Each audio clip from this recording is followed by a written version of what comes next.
Өнөөдрийнхөө чимээгүй цагийг хамтдаа эхлүүлцгээе. Өнөөдрийн чимээгүй цагийн сэдэв төгсгөлийн шугам дээр анхаарлаа хандуулцгаая. За Библийн ишлэл 2 дугаар Тимот 4:7-оос. Би сайн тэмцлэр тэмцсэн, замаа дуусгасан, итгэлээ сахисан гэж байна. За хамтдаа залбираад эхлэе.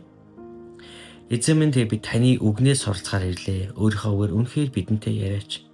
Таны үг биднийг үнэхээр өөрчлөн шинжлэх болохоо гэж залбирч байна. Амен.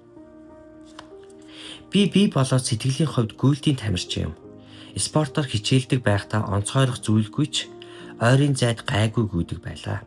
Хөл бөмбөгийн талбай, сагсан бөмбөгийн талбай дээр хаач хамаагүй гүйжил байдаг байсан. Тэр үед надаас хурдан нэгнийг үнэхээр санахгүй байна. Хүн айсан үедээ хурдан гүйдгийг та мэднэ. Сүнслэг уралдаан гэж бас байдаг. Амьдрал бол богино зайн гүйлт бус, харин марафон гэдгийг миний эхнэр надад хэд хэдэн удаа сануулж билээ. Тэр намайг ойрын зайн гүйлтэд дуртайг мэддэг. Богино зайны гүйлтийн тамирчид маш хурдан ядардаг.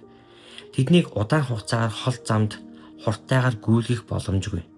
Үүний эсрэгээр холын зайн гүйгч уралдааныг дуусгахын тулд алгуур жигд хурдтай гүйх ёстой.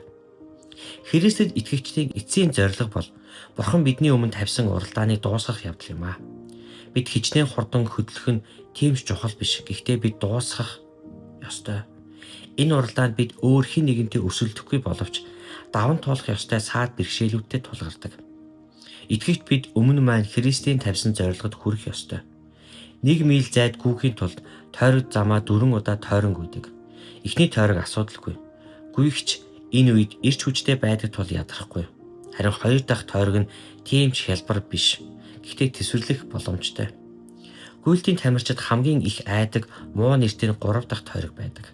3 дахь тойрогт гүйгч цуцаж эхэлдэг. Мөн цаана дахиад нэг тойрог байгааг мэдэж дарамтанд ордог. Гүйгч эргэлзэж эхлэх ба болимоор санагддаг. Яагаад 4 дахь биш 3 дахь тойрогоос айдаг вэ? 4 дахь тойрогт гүйгч барайны шугамыг хардаг тул тэр өөрийн мэдгүй хүчээ хоримтлуулж илүү хурданч гүйж магадгүй юм. Гүйгчид ямар нэг байдлаар төгсгөлийг нь харж чадвал амжилтанд хүрч чадна гэдгээ мэддэг. Бидний сүнслэг уралдаанд сорилт бэрхшээл тулгарх нь гарцаагүй. Бид ядарч бууж өгөхийг хүсэж ч магадгүй. Гэхдээ Христ барайны шугам дээр зогсож байгаа бөгөөд хэрэг бид түүнд анхаарлаа төвлөрүүлбэл уралдааныг дуусгах боломжтой гэж байна. За үргэлжлүүлээд Иохан 17:4. Хий гэж надад өгсөн ажлыг танд гүйцэтгэн би таныг газар дээр алдаршуулваа гэж байна.